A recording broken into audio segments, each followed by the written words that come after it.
Bom dia novamente a todos vocês que estão chegando agora, pessoal que está nos assistindo desde as 8 horas da manhã. Nós estamos agora na nossa terceira palestra do nosso segundo dia do Congresso Florestas Online 2023. Muito obrigado aos nossos patrocinadores, a Mirexes, a Arbogen, Komatsu Forte, Dinagro e Envio. Vocês que estão sempre com a gente desde 2016, a maioria das empresas desde 2016. A Envio, que você pouco conhece, a gente ainda não conhece, mas a Envio era a antiga Bayer, né? Agora a nova Envio. Em breve você vai saber mais informações, mas a Envio já está com a bola toda, chegando no mercado, já esteve na Expo Force fazendo grande trabalho na Expo Force. Então, assim, todo aquele time da Bayer está lá, firme e rígido na Envio, e nós vamos falar da Envio hoje. A última palestra, na sexta-feira, vai ser do nosso amigo e palestrante, que é especialista. Ele está desde o começo lá na Baia e ele vai trazer informações importantes. Acompanhe a nossa programação, porque essa palestra dele na sexta-feira vai ser top. E não vamos perder mais tempo, não. E temos aqui mais um palestrante da Embrapa Florestas, aí de Curitiba. Deve estar hoje muito frio aí. Bom dia, Jorge. Bom dia, Paulo. Bom dia a todos os nossos espectadores. Um prazer estar aqui. E mudando de assunto um pouquinho para falar das terras pretas. Então, você começou a falar de Terra Preta quando a gente estava começando aqui. Até o Gustavo falou: nossa, eu estou louco para assistir essa palestra, porque são conhecimentos, né, informações que pouca gente conhece, e é fundamental a gente conhecer um pouco mais sobre as terras pretas amazônicas. É que tem muita história por trás das terras pretas, estou certo, Jorge? Isso aí. Então, o tempo é seu, a palestra é sua. Perfeito. Obrigado, Paulo. Então, como ele falou, meu nome é George Brown, trabalho aqui na Embrapa Florestas, também sou professor na pós-graduação da Federal do Paraná, no Departamento de Solos. Esse trabalho que eu vou apresentar é uma síntese de vários anos de pesquisa que a gente vai levando desde 2015, envolvendo um grande número de colaboradores, vários daqui do Brasil, mas também de fora, e, portanto, aí não vou nomear tantos, mas são bastantes pessoas envolvidas nesse trabalho. Então, quando a gente fala da floresta amazônica, muitas vezes pensamos num lugar imenso, né, quase intocado, né, floresta primária, floresta bem conservada, etc. Mas a realidade é que as sociedades humanas indígenas vêm alterando a Amazônia por mais de 10 mil anos, e obviamente mais recentemente, desde a conquista, né, nós, como o ser humano aí, no antropoceno, fazendo também nossas pegadas na Amazônia. Mas essas sociedades humanas, né, indígenas criaram muitas estruturas, como geoglifos, né, estruturas monumentais, particularmente comuns na região aí do Acre e o oeste de Rondônia, mas também outras formas de alteração ambiental, especialmente no solo, chamadas terras pretas.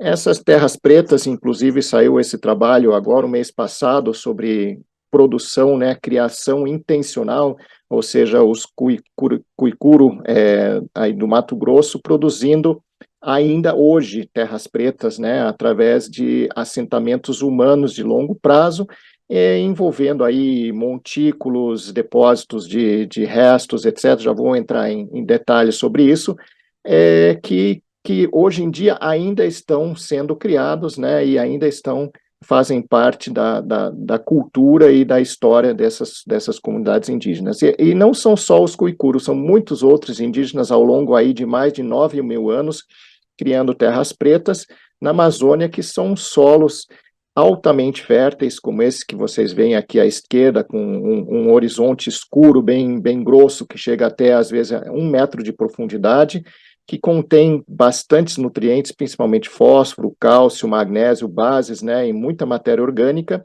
em relação aos latossolos, aos argissolos tradicionais da Amazônia, que são muito mais pobres em nutrientes, e essas propriedades químicas, físicas e até algumas microbiológicas já vêm sendo caracterizadas há longo tempo, mas só recentemente que foram feitas trabalhos mais sobre a fauna edáfica, que é o que eu vou concentrar hoje.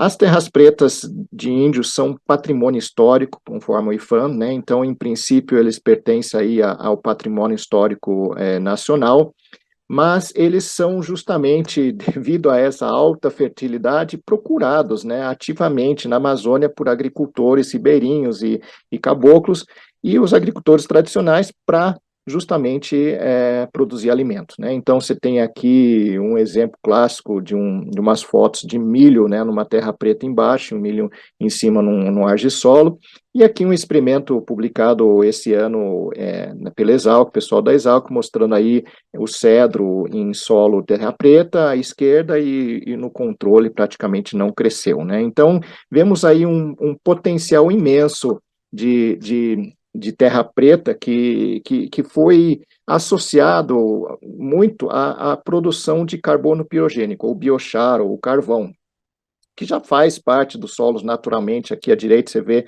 naturalmente na floresta amazônica já existe uma quantidade importante de carvão nos solos, principalmente aí em solos mais argilosos, mais comum, mas que nas terras pretas, aí essa parte azul aqui no gráfico à esquerda, significativamente maior ao longo do perfil do que nos solos de origem, né, que deram a origem à terra preta. A terra preta ela é criada em cima de muitos tipos de solos, latossolos, argissolos, etc., solos mais aluviais, e são criados em cima disso pela deposição de materiais orgânicos queimados em combustão e que chegam a representar até quase 10% do carbono no solo. Esse fenômeno gerou aí um movimento do biochar mundial, né, em relação à aplicação de biochar do carvão como se fosse a panaceia para melhorar solos degradados, e efetivamente ele faz parte de um processo de melhoria de solos, de melhoria das suas características físicas, principalmente, mas também, às vezes, tem importância na parte química e, obviamente, em muitos casos, há uma melhoria da produção quando se usa o biochar. Porém, ele não é o único ingrediente na criação das terras pretas. Então, nosso grande desafio aqui é como criar, hoje em dia, terras pretas para justamente melhorar a fertilidade de solos degradados ou solos inférteis para produzir mais alimentos. Mas isso envolve aí, como eu falei, assentamentos humanos que não só queimavam restos orgânicos, mas também usavam aí restos de construções, restos de alimentos da cozinha, matéria orgânica fresca, excretas humanas, né, que faziam parte aí os lugares onde eles iam ao banheiro, ossos de todos os tipos, né, peixes, mamíferos, todos os animais que eles comiam, e, claro, muitos pedaços de cerâmica que fazem com que justamente se identifiquem as terras pretas que se constituem locais de assentamentos humanos.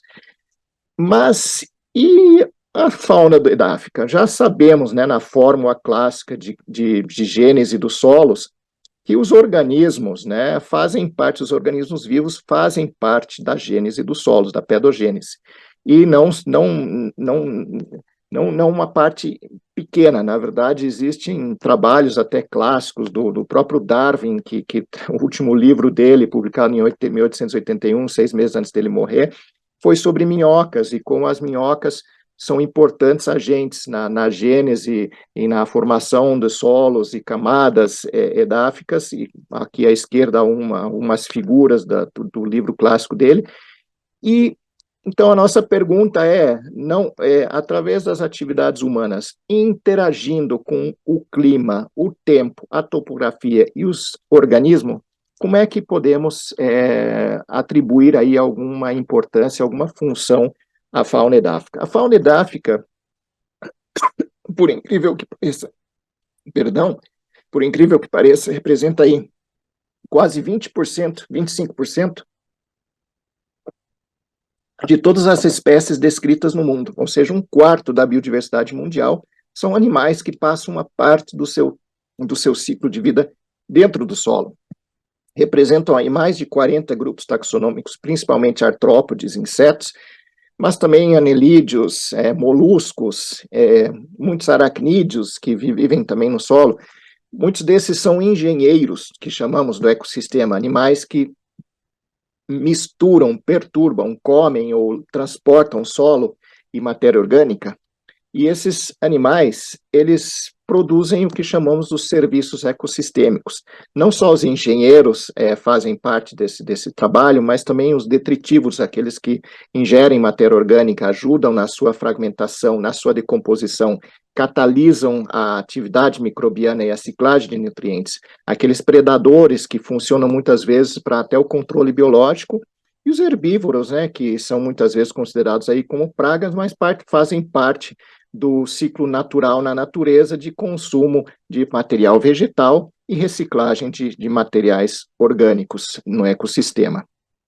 As minhocas, desde o início dos anos 2000, já estavam, digamos, associadas como suspeitas de fazer parte da gênese das terras pretas. Esse trabalho, publicado em 2006, mostra a importância de uma espécie muito comum em áreas de terra preta na Amazônia, como uma grande ingestora de biochar, e dentro dos seus coprólitos se encontravam muitas partículas de biochar. Nós fizemos um trabalho recente de uma aluna doutoranda aqui, mostrando como esse biochar ingerido, depois de passar pelo intestino da minhoca, ele é degradado e biofuncionalizado, como eles falam, né? A funcionalidade desse biochar muda, ele muda nas suas características físicas, químicas e microbiológicas. Então, há uma inoculação desse biochar com micro-organismos que colonizam o biochar e ajudam a funcionalizar esse biochar.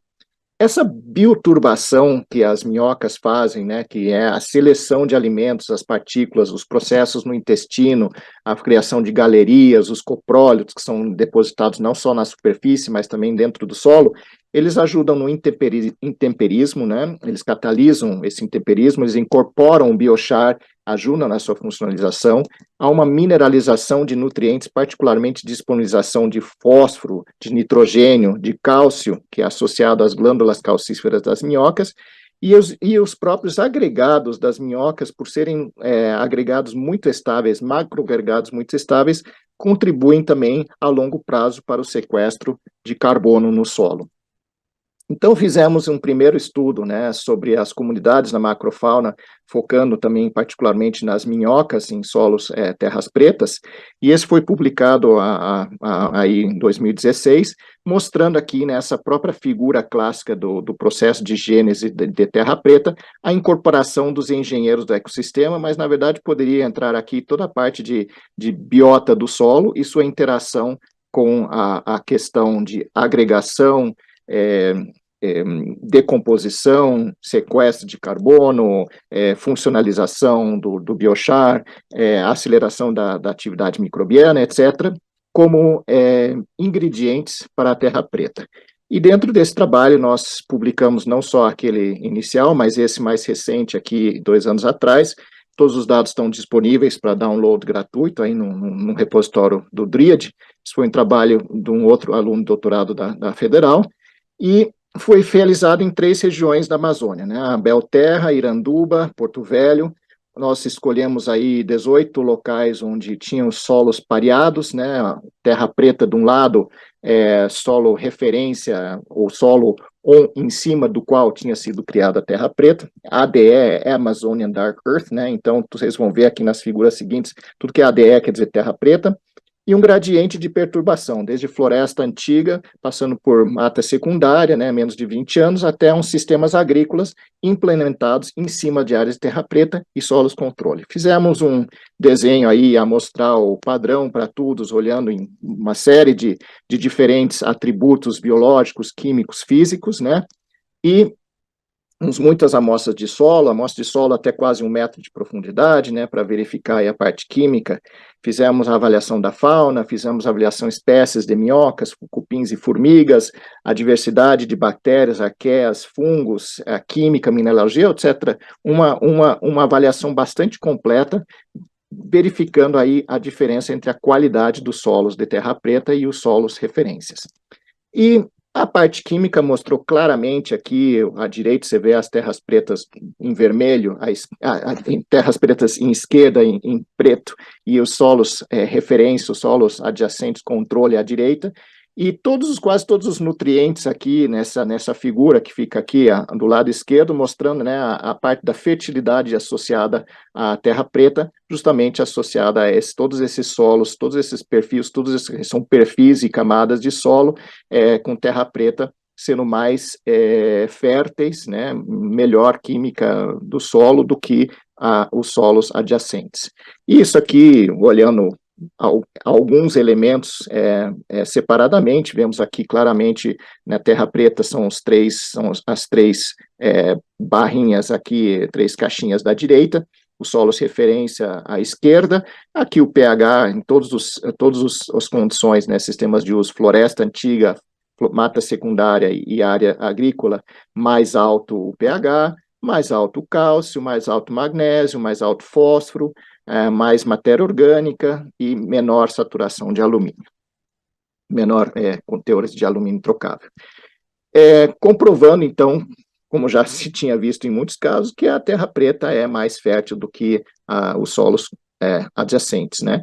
E em relação à biodiversidade dos organismos da macrofauna, né, dos organismos edáficos, observamos quase 700 morfoespécies, da quais aí aproximadamente 400 nos solos controle e quase 400 também nos solos de terra preta, ou seja, uma diferença pequena entre a riqueza das duas. A maior parte da biodiversidade, obviamente, quase 50% de todas as morfoespécies estavam nas florestas antigas, e observamos algumas espécies em comum, né, entre os solos de referência e os solos de terra preta, mas havia um número muito grande aqui do lado esquerdo, em vermelho, os solos controle com as espécies únicas, e aqui em preto, os solos terra preta com espécies únicas, ou seja, um número muito grande de espécies únicas, não só de formigas, de formigas, cupins e minhocas, mas também de muitos organismos presentes apenas em um tipo de solo. Apesar da diferença da riqueza entre os dois não ser muito grande, existe uma seleção de espécies que podem viver e que vivem nas terras pretas versus os solos adjacentes. E vemos que há, né, em geral, uma diferença pequena. Poucos organismos são menos diversificados nas terras pretas. Nesse caso, cupins é um deles, havia muito mais espécies de cupim em solo controle do que em solo terra preta. Ao contrário, havia muito mais espécies de milipéias ou piolhos de cobra em terra preta do que em solo controle, e o mesmo para os moluscos caracóis, também mais em terra preta do que o solo controle. Isso se deve provavelmente aí a maior quantidade de cálcio, magnésio, elementos importantes para esses organismos. Em relação aos opilhões, igual que os cupins, mais no solo controle do que na terra preta. Mas, em geral, não havia uma diferença muito grande entre todos esses outros organismos na sua riqueza, mas havia um efeito importante numa redução de riqueza com o uso agrícola, ou seja, todas as flechinhas mostrando da floresta antiga até a área agrícola, uma diminuição na riqueza de organismos nas áreas agrícolas. A abundância ou densidade, digamos, desses organismos nos dois diferentes solos foi principalmente maior nos solos total aqui, nos solos controle do que nos solos terra preta, principalmente devido aos cupins, ou seja, uma grande quantidade de cupins habitando solos amazônicos e uma grande quantidade de minhocas aqui nos solos de terra preta, ou seja, as principais diferenças entre esses solos é a questão de cupins nas áreas controle e minhocas nas áreas de terra preta. E, obviamente, aqui também, em questão de abundância, vários organismos mostrando uma redução na sua abundância em áreas de lavoura em relação a florestas. Se olhamos aqui os engenheiros edáficos, eles representam aí, em média, 80% de todos os animais encontrados, então eles representam um organismo um grupo muito importante, especialmente nas terras pretas, e nós estudamos o papel desses organismos através da macromorfologia do solo, usando aí blocos de 10 por 10 centímetros e separando, quebrando eles à mão e olhando as diferentes formas ou tipos de agregados e tipos de estruturas. Então, vemos aqui os agregados físicos, aqui feições mais retas, mais planas, os agregados de raiz, associados à raiz, agregados biogênicos, muitos são coprólitos, fezes de animais, o solo mais solto, que são microagregados, a matéria orgânica, a cerâmica, que faz parte da Serra Preta, o biochar e o carvão também, e outros materiais, e quantificamos esses e observamos que as terras pretas têm muito mais agregados de fauna, macroagregados biológicos, ou seja, agregados associados principalmente aos organismos que comem, ingerem e defecam solo, minhocas, nesse caso, e agregados físicos associados principalmente às áreas de uso agrícola, ou seja, uma degradação dos macroagregados em relação a agregados mais físicos nos solos agrícolas, e muito solo microagregado nos solos de referência em relação aos solos de terra preta. E aí nós decidimos tentar fazer o que estamos querendo encontrar essa solução da terra preta, recriando terras pretas usando os ingredientes, incluindo a biota, nesse caso, incluindo minhocas na fórmula. Então, sabemos que as terras pretas incluem matéria orgânica, então colocamos matéria orgânica fresca, colocamos aí até 10% no volume de carvão, biochar, também uma quantidade importante de cerâmica, que pode chegar a 5 a 10% do volume do solo também, e uma quantidade importante de ossos de peixe, que representa aí uma quantidade característica de solos de terra preta, aproximadamente 500 ppm de fósforo. E colocamos 5 minhocas e uns 5 quilos de lato-solo amarelo e deixamos o milho crescer até a floração numa casa de vegetação. Esse também é um trabalho de uma aluna doutorado, Thalita Ferreira, e observamos que, sim, as minhocas têm um papel importante, significativo na produção, principalmente na questão de volume de raiz, apesar de haver aí um aumento de quase 30% da matéria seca, onde havia minhocas versus onde não havia minhocas. Então, as minhocas estão ajudando a aumentar a produção do milho e a fertilidade do solo, principalmente a disponibilidade de cálcio e magnésio no solo, mas também de fósforo, que são elementos essenciais e limitantes, particularmente nesse lato-solo que foi usado como o controle para recriar, né, uma terra preta simulada. Mas aí, quando olhamos, né, a influência da matéria orgânica fresca, essa foi até bem mais importante, chegando aí a 70% de aumento na matéria seca, 30% na altura, né, 60% na raiz, né, e também a espinha de peixe, ou seja, a espinha de peixe representando aí um aumento de quase 70% também na matéria seca, na altura e no volume da raiz. E isso se deve, novamente, à questão de uma melhoria da fertilidade do solo, principalmente fósforo, cálcio, magnésio, de novo, né, e um aumento no pH, redução no alúmio trocável e na acidez trocável, ajudando, né, então, a disponibilizar nutrientes para o milho. Mas observamos uma coisa muito importante. Não é colocando só um ingrediente que você vai gerar sozinho, né, uma melhor produção. As produções muitas vezes ocorreram através de interações. Então, o tratamento cheio aqui, nesse caso, com todos os ingredientes, levou um aumento de 60%, mas quando só tinha minhocas e matéria orgânica, aí 46%, quando só tinha minhocas e espinho de peixe, 38%. Então, há uma interação importante quando você inclui todos os ingredientes, e há alguns ingredientes que, na verdade, acabam tendo interação negativa. Então, essa interação é muito importante. Eu vou terminar por aqui, só concluindo, né, em relação ao que eu compartilhei até agora, que realmente há um componente biológico, não só na terra preta, mas também na questão da fertilidade do solo, e na criação de terras pretas novas, que precisa ser considerado. Não só as minhocas, mas também tem trabalhos aí mostrando micro-organismos como sendo importantes, mas a união e a combinação de diversos ingredientes, né, fatores, né, na fórmula de criação de um solo, na recuperação de solos degradados, é importante, né, e dentro dessas, a espinha de peixe e matéria orgânica fresca são muito importantes, né.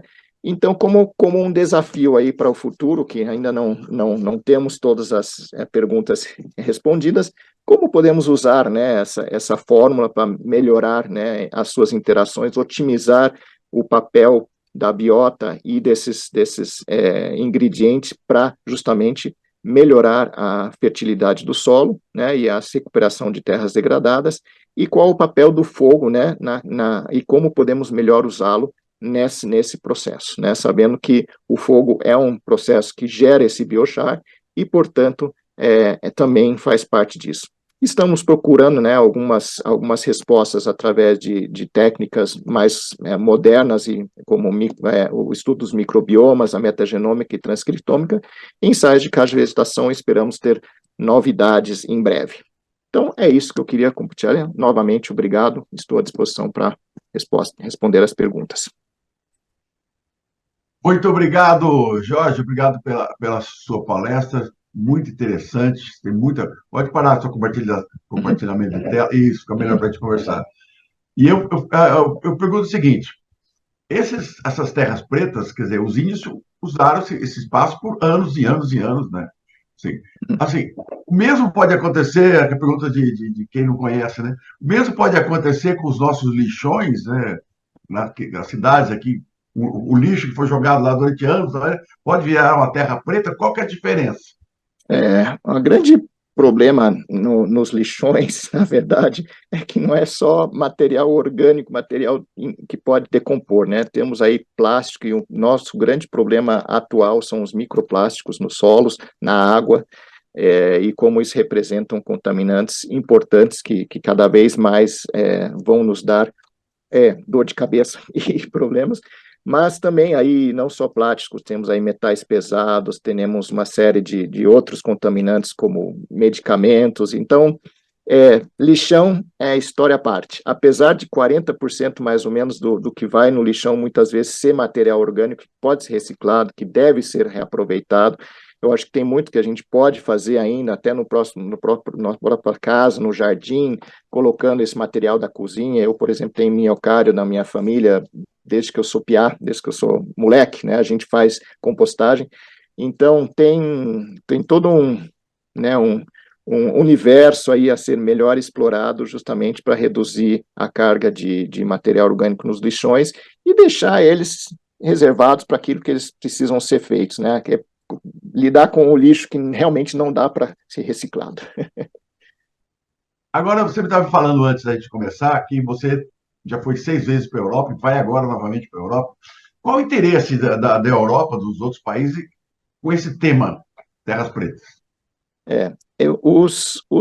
Os europeus até têm, não só no Brasil temos a terra preta, os europeus têm também os plug and soils, têm uns solos que eles produziram ao longo de dezenas e até centenas de anos de colocar materiais orgânicos, principalmente estercos, materiais humanos, tem até uns solos associados aí a áreas de banheiros públicos, né, digamos, na Europa de centenas de anos.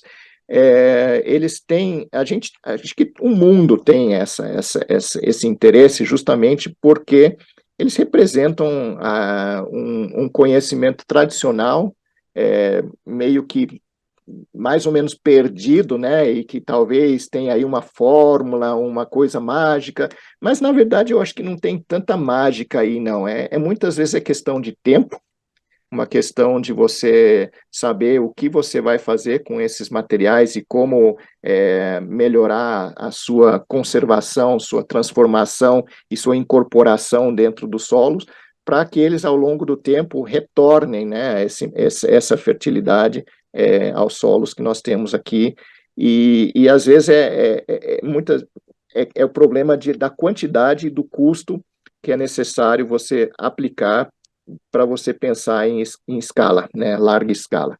Então, muitas vezes, essas ideias de um conhecimento mais tradicional, mais pequena escala, realmente é isso, ele precisa ser aplicado e pensado em escalas pequenas, e a partir do momento que você vai ampliar as escalas, é todo um outro desafio de como você levar essa tecnologia tradicional para uma escala industrial.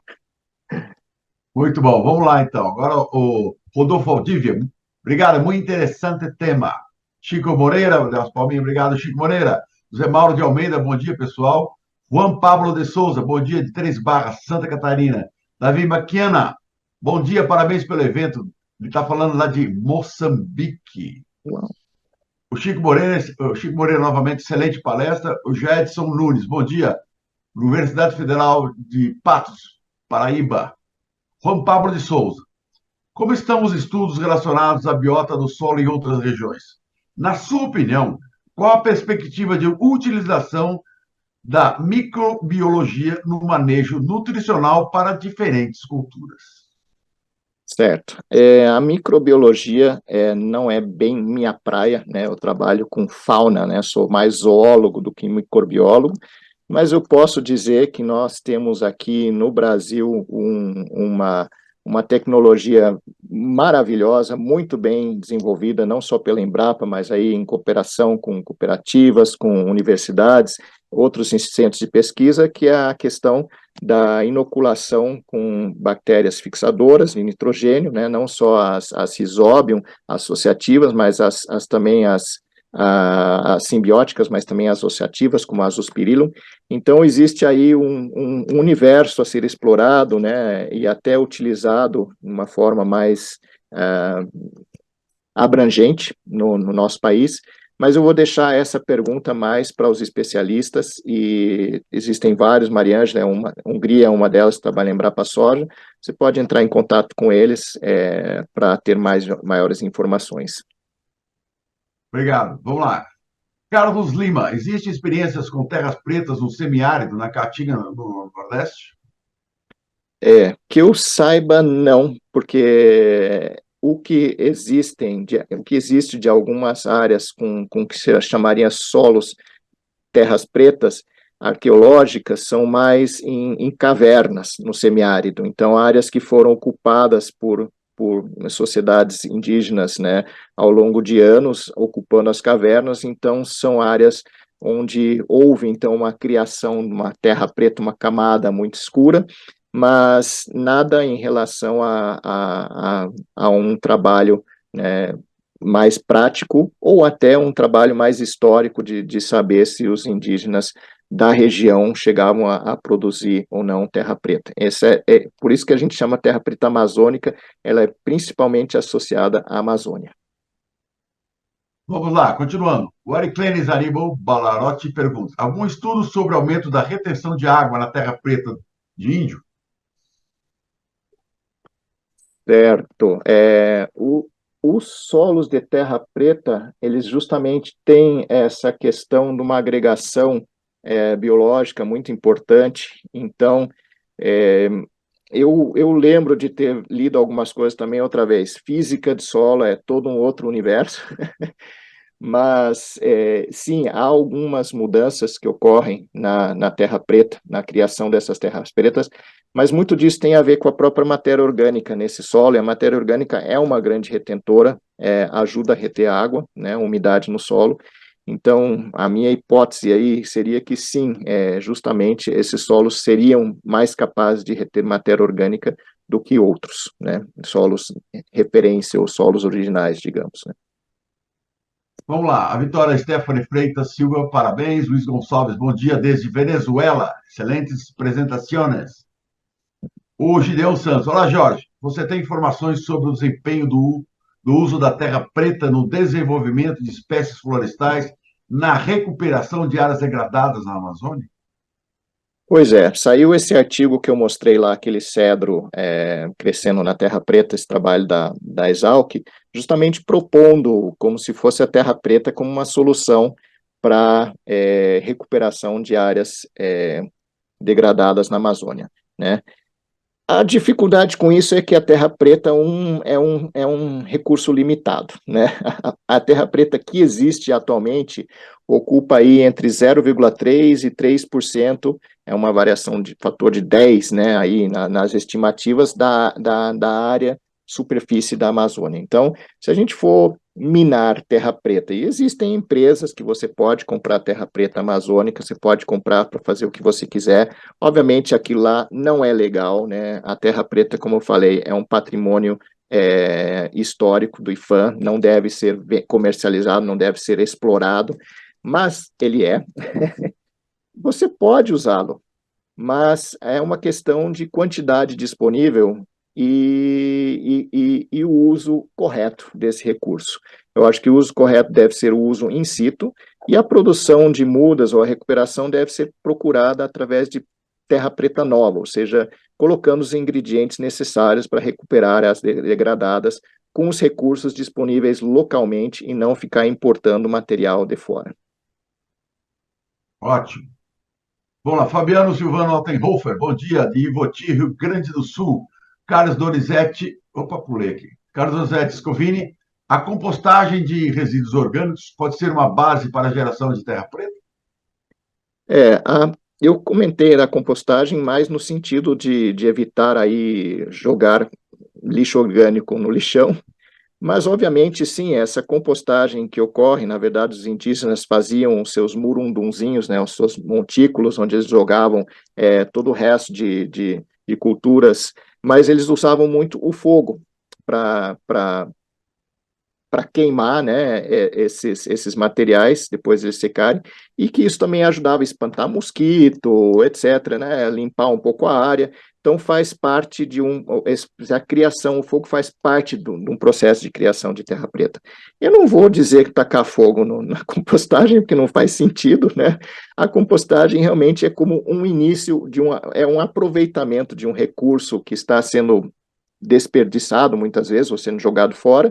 Melhor vamos jogar num lugar onde essa compostagem vai justamente ajudar a criar um humus, né, um adubo orgânico que pode ser usado não só no seu jardim, mas em lavouras ou até para compor substratos para mudas de árvores e de outras plantas, né, ornamentais, etc.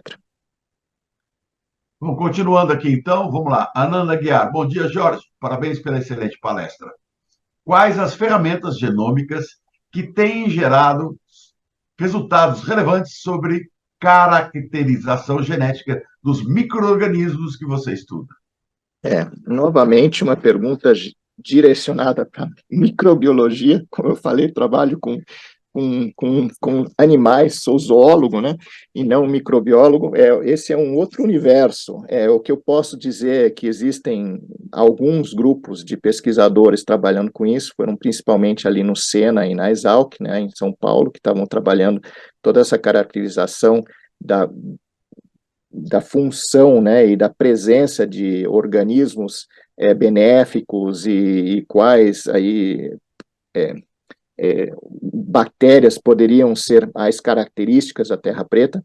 Não sei te dizer agora, de cabeça, mas esses trabalhos estão lá, existe um trabalho feito. Agora, a questão de metatranscriptômica, que eu saiba, não tem sido feito, né? E a metagenômica, principalmente para só caracterizar aí a diversidade dos organismos presentes e não tanto a sua função. Aí a função é onde entra a metatranscriptômica, que é justamente essa parte que a gente está explorando para tentar entender melhor como é que a terra preta, ou como é que esses ingredientes da terra preta nova afetam aí a expressão gênica ou até a produção do milho ou a produção de plantas, que seria o grande gargalo aí de pesquisas na questão de como é que a terra preta aumenta a produção vegetal. O Maximiliano, lá de Angola, excelentes palestras e nota 10 aos palestrantes. Carlos Henrique Contreras Marques, saludo desde Venezuela, assistindo a Florestas Online desde 2016. Felicitações, Paulo. Obrigado, Carlos. Muitas graças. Raiane Dantas, bom dia. Samuel Bento, bom dia. Vitória Stephanie, bom dia. E o Carlos Henrique Contreras Marques, como é a cadeia trófica nas terras pretas? Certo. Eu vou responder em português melhor para todo mundo ficar entendendo aqui. Apesar de eu falar em espanhol fluente, minha mulher é mexicana. Ah, É, sim, a questão da cadeia trófica se mostrou, né, que existe, como eu falei, uma seleção de organismos, não só a nível zoológico, né, animais na Terra Preta, associados principalmente aí a minhocas, como, e aí milipéias e gastrópodes, aí caracóis, como organismos associados, né, a solos com mais cálcio, solos mais matéria orgânica, solos mais ricos, que justamente, também os micro-organismos, né, que eu comentei que eu não sei decor, mas existe uma seleção também que ocorre nas terras pretas, que faz justamente com que essa cadeia trófica provavelmente esteja mais associada a bactérias, né, justamente esse ciclo rápido, do que a fungos, justamente porque a bioturbação, o que ela acaba causando é essa redução na quantidade de fungos presentes e numa ativação, numa catálise, né, da atividade microbiana bacteriana mais do que fúngica. Então, existe uma diferença bastante importante na cadeia trófica entre esses dois solos. vamos lá, então, a nossa última pergunta aqui, Carlos Henrique Contreras Marques. Existe depredação e antagonismos na macrofauna do solo? Sim, claro, né? Você tem predadores e canibais e carnívoros aí para tudo quanto é lado, né? Você tem animais que estão aproveitando a proteína, né? A minhoca, basicamente, é um pedacinho de carne maravilhoso, 60% aí proteína, que é amplamente consumido, né, por muitos outros animais do solo, passarinhos, tantos outros, né, que são, então, sim, existe toda uma cadeia trófica depredadora aí, que você chama, que justamente funciona para controlar, né, populações de animais, mas não só de animais, micro-organismos, né, outros, mesofauna, etc., dentro desses solos, não só a terra preta, mas em geral, né, existe uma quantidade importante de predadores dentro do solo, e alguns deles até são importantes para o controle biológico de pragas. Bom, vamos então agradecer aqui a sua presença. Muito obrigado, Jorge. Eu queria agora as suas considerações finais. Então, eu agradeço também, novamente, Paulo, toda essa oportunidade de estar compartilhando aqui esses conhecimentos, e lanço o desafio aí para as pesquisas futuras, que ainda tem um universo a ser explorado e soluções a serem encontradas, à medida de que a gente está querendo deixar o nosso planeta numa melhor condição do que a gente encontrou, né? E acho que a Terra Preta e a Terra Preta Nova fazem parte desse processo e desse desafio aí, não só científico, mas também prático para o futuro. Obrigado, Jorge. Obrigado a todos que fizeram as perguntas aqui, para Obrigado. o pessoal de toda a América Latina aqui, da África, todo mundo que está participando do nosso Congresso Florestas Online 2023. Obrigado a todos. E agora o nosso diretor, o Guilherme, vai rodar a vinheta da nossa próxima palestrante. Roda, Guilherme!